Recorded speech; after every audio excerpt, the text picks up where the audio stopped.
마가복음 7장 24절로 37절 말씀 우리 한 목소리로 봉독하겠습니다. 시작. 예수께서 일어나사 거기를 떠나 두로 지방으로 가서 한 집에 들어가 아무도 모르게 하시려 하나 숨길 수 없더라. 이에 더러운 귀신 들린 어린 딸을 둔 한 여자가 예수의 소문을 듣고 곧 와서 그 발 아래에 엎드리니 그 여자는 헬라인이요 수로보닉의 족속이라 자기 딸에게서 귀신 쫓아내 주시기를 간구하거늘 예수께서 이르시되 자녀로 먼저 배불리 먹게 할지니 자녀의 떡을 취하여 개들에게 던짐이 마땅치 아니하니라. 여자가 대답하여 이르되 주여 올소이다마는 상 아래 개들도 아이들이 먹던 부스러기를 먹나이다. 예수께서 이르시되 이 말을 하였으니 돌아가라. 귀신이 내 딸에게서 나갔느니라 하시매 여자가 집에 돌아가 본즉 아이가 침상에 누웠고 귀신이 나갔더라. 예수께서 다시 두로 지방에서 나와 시돈을 지나고 데가볼리 지방을 통과하여 갈릴리 호수에 이르시매 사람들이 귀먹고 말 더듬는 자를 데리고 예수께 나와 안수하여 주시기를 간구하거늘 예수께서 그 사람을 따로 데리고 무리를 떠나사 손가락을 그의 양귀에 넣고 침을 뱉어 그의 혀에 손을 대시며 하늘을 우러러 탄식하시며 그에게 이르시되 에바다 하시니 이는 열리라는 뜻이라. 그의 귀가 열리고 혀가 맺힌 것이 곧 풀려 말이 분명하여졌더라. 예수께서 그들에게 경고하사 아무에게도 이르지 말라 하시되 경고하실수록 그들이 더욱 널리 전파하니 사람들이 심히 놀라 이르되 그가 모든 것을 잘하였도다. 못 듣는 사람도 듣게 하고 말 못하는 사람도 말하게 한다 하니라. 아멘. 오늘은 마가복음 7장 말씀을 가지고 부스러기 은혜라고 하는 제목으로 묵상 나눔하도록 하겠습니다. 오늘 본문은 두 본문으로 나눠서 생각을 해봅니다. 먼저 24절로 30절 말씀은 수로보닉의 여인의 딸의 치유에 대한 내용이에요. 오늘 24절을 보니까 예수께서 거기에서 일어나셔서 두로 지역으로 가셨다 이렇게 되어 있는데 유대 교권주의자들의 박해를 피해서 이방 땅인 두로와 시돈 지방으로 예수님이 가셨습니다. 이때 한 여인이 예수님께 찾아와서 자신의 귀신 들린 딸을 고쳐달라 이렇게 소리질러 외쳤습니다. 이 여인은 수로보닉의 여인이라고 되어 있는데 수로보닉에는 베니게라고 하는 곳이에요. 시리아 여인인데 마태는 이 여인을 가나안 여인이라 이렇게 기록을 했습니다. 이방인이고 그리고 이스라엘과 원수지간인 그러한 족속의 자손이 유대인의 왕이신 예수님께 나와서 자기 딸을 살려달라 이렇게 말하고 있는 것입니다. 이 여인이 홀로 예수님을 찾아온 이유가 뭔가요? 자기의 딸이 귀신 들려서 고통받고 있었기 때문입니다. 귀신 들린 딸을 혼자 집에 두고 밖에 나갈 수도 없고 그렇다고 이 딸 때문에 갇혀서 굶어 죽을 수도 없는 그러한 비참한 그러한 삶을 살고 있었습니다. 그런데 예수께서 두로와 시돈 지방으로 오셨다는 소식을 듣고 불이 나게 예수님께 달려온 것입니다. 마태복음을 보면 이 여인이 예수님을 부르죠. 그런데 예수님이 들은 척을 하지 않습니다. 계속해서 이렇게 불렀더니 제자들이 이 여인을 돌려보낼까요? 그렇게까지 물어요. 그러자 예수님은 뭐라고 했습니까? 자녀의 떡을 취해서 개들에게 던짐이 마땅하지 않다 이렇게 말씀하심으로 아주 매몰차게 거절을 하십니다. 그러나 여자는 포기하지 않았죠. 이렇게 말을 합니다.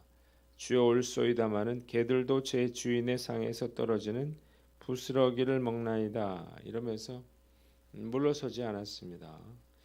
그러자 예수님이 마태복음 15장 28절을 보면 여자여 내 믿음이 크도다 내 소원대로 되리라 이렇게 말씀하셨고 이 여인이 집으로 돌아가서 보니까 귀신이 나갔고 아이는 침대에 누워 있었습니다. 본문이 우리에게 주는 교훈이 있는데 첫째로 예수께 문제를 가지고 나아가라는 것입니다.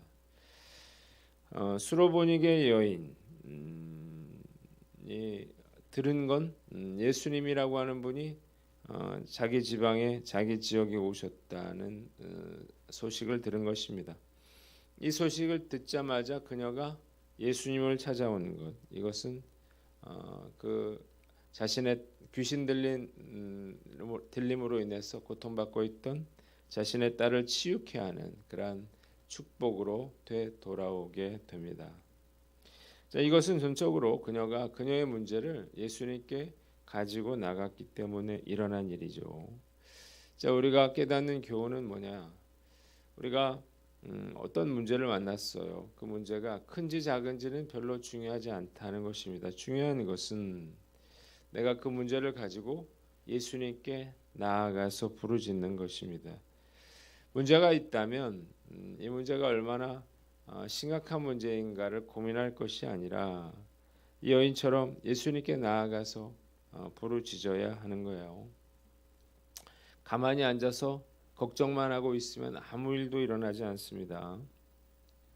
낙심하거나 또 두려워할 것도 없어요. 어떤 문제든 간에 우리가 그 문제를 들고 예수님께 나아가는 것이 중요하다는 것입니다.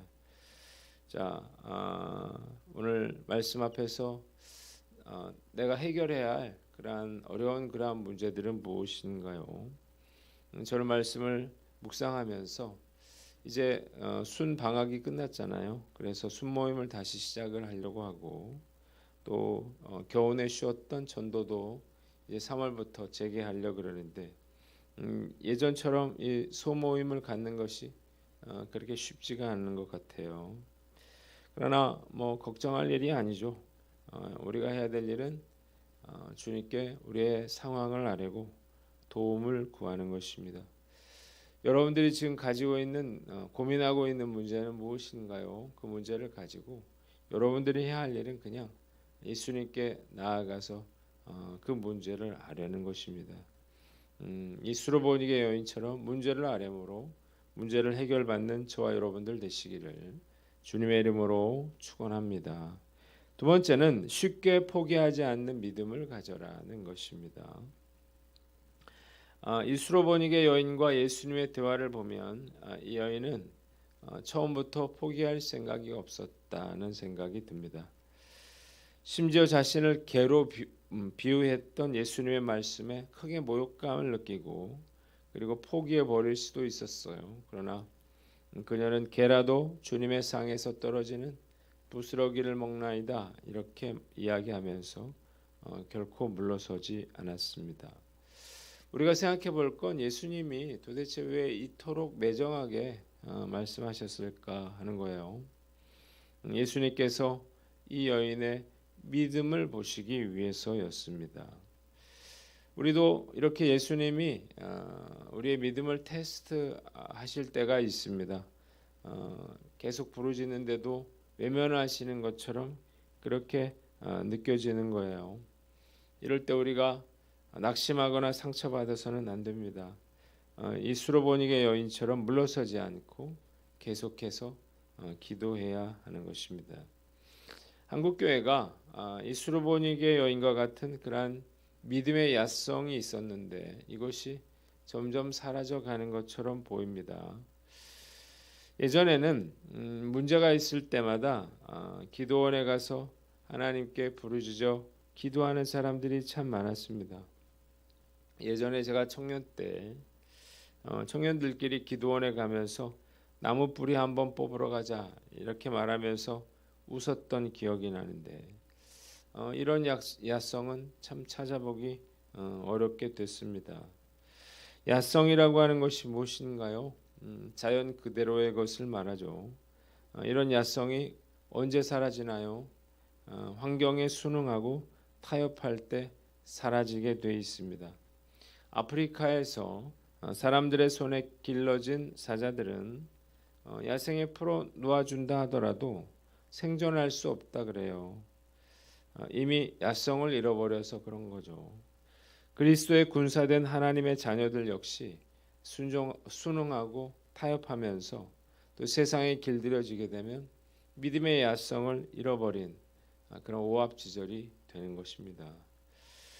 오늘 말씀 앞에서 나는 어떤가 한번 생각을 해봤는데 저 역시 나이가 들어가면서 점점 이런 믿음의 야성을 잃어버리고 현실과 적당히 타협해가면서 살아가고 있지 않는가 그런 안타까운 마음이 들었습니다.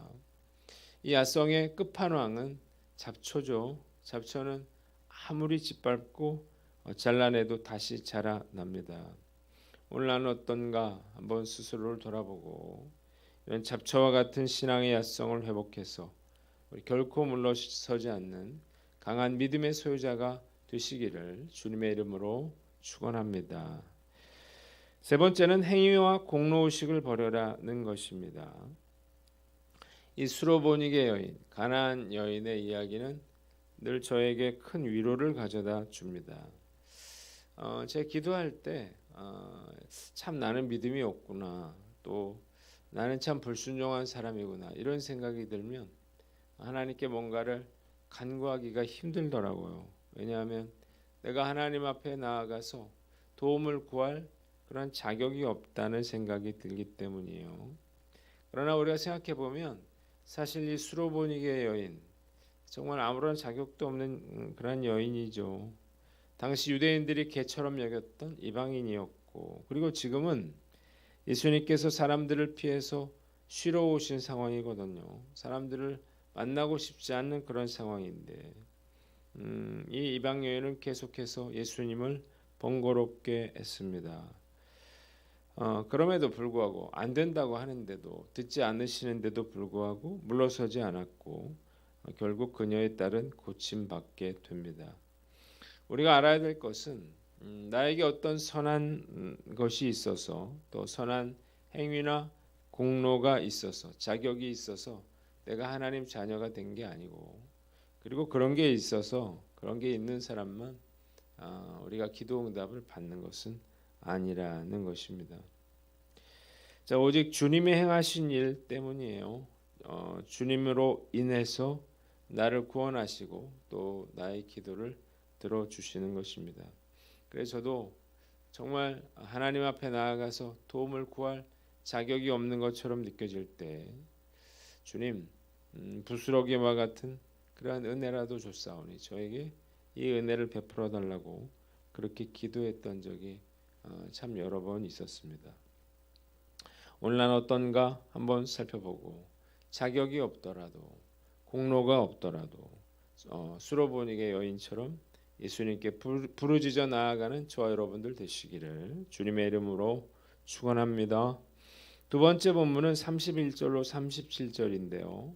귀먹고 말 더듬는 자의 치유에 대해서 나와 있습니다. 예수님은 이방 땅을 두루 돌아서 시돈을 거쳐 데가볼리 지역을 통과해서 다시 갈릴리 바다의 동편에 도착을 하셨는데 이때 사람들이 귀먹고 말 더듬는 사람을 데리고 왔습니다. 그리고 주님께 안수해 주시기를 간청했습니다. 그러자 예수님은 그를 무리로부터 따로 데려가셔서 손가락을 귀에 넣고 또 침을 뱉어서 그의 혀에 손을 대십니다. 왜 예수님이 이런 행동을 하셨을까?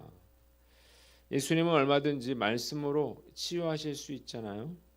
한번 생각해 본다면 그가 듣지 못하는 사람이기 때문에 예수님의 말씀을 알아들을 수 없어서 그래서 행동으로 그 치유를 경험하게 하시려는 것은 아니었나 이런 생각을 해봅니다. 예수님이 하늘을 우러보시고 탄식하시면서 에바다 열리라는 뜻이죠. 말씀하시자 즉시 귀가 열리고 혀가 풀려서 똑바로 말을 하게 됐습니다. 예수님은 그들에게 이를 사람들에게 알리지 말라고 하셨는데 경고하실수록 사람들은 더욱 이 일을 널리 퍼뜨리게 됩니다. 한번 따라해 봅시다. 탄식하며 간구하라. 자, 예수님이 하늘을 우러러보시고 탄식을 하셨는데 이유가 뭐였을까요? 정말 당시에 너무나 많은 병자들이 고통받고 있었기 때문입니다. 예수님은 말할 수 없는 탄식으로 친히 하나님께 간구하심으로 이 귀먹고 말 더듬는 자를 고쳐 주셨습니다. 말씀 묵상하면서 우리도 이런 마음을 품어야 되지 않을까 그런 생각이 들었어요. 이 시대에도 역시 영적으로 귀먹고 벙어리 된 자들이 정말 많기 때문이에요. 더 안타까운 것은 자신이 영적인 귀머거리고 영적인 벙어리라는 사실을 본인이 알지 못한다는 것입니다. 그들은 세상의 유혹과 정욕에 빠져서 헛된 것을 쫓다가 죽음과 심판을 향해 나아가고 있습니다. 말씀 묵상하면서 저 스스로를 생각해 보게 되는데 저 역시 영적인 귀머거리요 벙어리였죠. 그런데 주님께서 치유해 주시고 회복시켜 주심으로 볼 줄 알고 또 들을 줄 알고 말할 줄 알게 됐습니다. 얼마나 놀랍고 감사한 일인지요. 자, 우리가 감사하는 마음이 있다면 탄식하는 예수님의 심정으로 우리가 잃어버린 영혼들에게 복음을 전해야 합니다.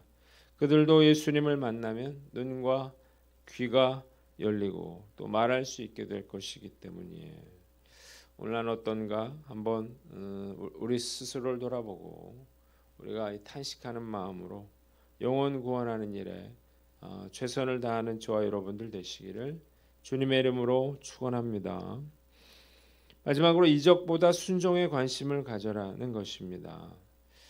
예수님이 귀먹고 말 더듬는 사람을 따로 불러내서 고쳐주신 이유가 뭐냐? 그리고 고쳐주신 후에는 이에 대해서 아무것도 말하지 말라고 경계하신 이유는 뭐냐? 오로지 그 이적 자체에만 관심을 기울일까 염려하셨기 때문입니다. 예수님은 군중들의 호기심을 만족시키기 위해서 이적을 행한 게 아니었습니다. 이 군중들은 예수님께 몰려들었는데 무슨 이적을 볼까 하고 몰려들은 거거든요. 자, 어떤 이적을 보는 게 중요한 게 아니고 말씀에 순종하는 삶이 중요한 것이기 때문에 그래서 예수님이 이렇게 경계하고 계시는 것입니다. 신앙생활을 오래 하면서 예수님의 말씀이 100번 맞는 말씀이다 이런 생각이 드는 것은 말씀에 순종할 줄 모른다면 비록 놀라운 이적을 경험했다 하더라도 사실은 아무 의미도 없는 것입니다. 기적과 이사는 사람들을 놀라게 할 만한 그러한 일이지만 결국 복음을 전파하기 위한 그런 도구였어요. 복음을 전하기 위해서 예수님이 하나님의 아들이라고 하는 것을 증명하기 위해서 이런 일들을 행하신 것이지 그것 자체가 목적은 아니었다는 거예요. 그래서 예수님이 경계하신 것입니다. 오늘 나도 마찬가지죠. 이런 기적과 이사와 같은 일들에 호기심을 갖는 것보다는 우리가 주님의 말씀을 잘 알고 그 말씀에 순종하여 또 내 삶에 그것들을 적용해 나가는 것 그것이야말로 가장 중요한 일이고 우리가 모든 관심을 쏟아야 할 일이에요. 오늘 난 어떤가 한번 스스로를 돌아보고 이적보다 우리가 순종에 관심을 갖는 저와 여러분들 되시기를 주님의 이름으로 축원합니다. 기도하겠습니다. 하나님 아버지, 우리가 쉽게 포기하지 않는 그런 열정과 철저한 순종의 사람이 되게 하여 주시옵소서.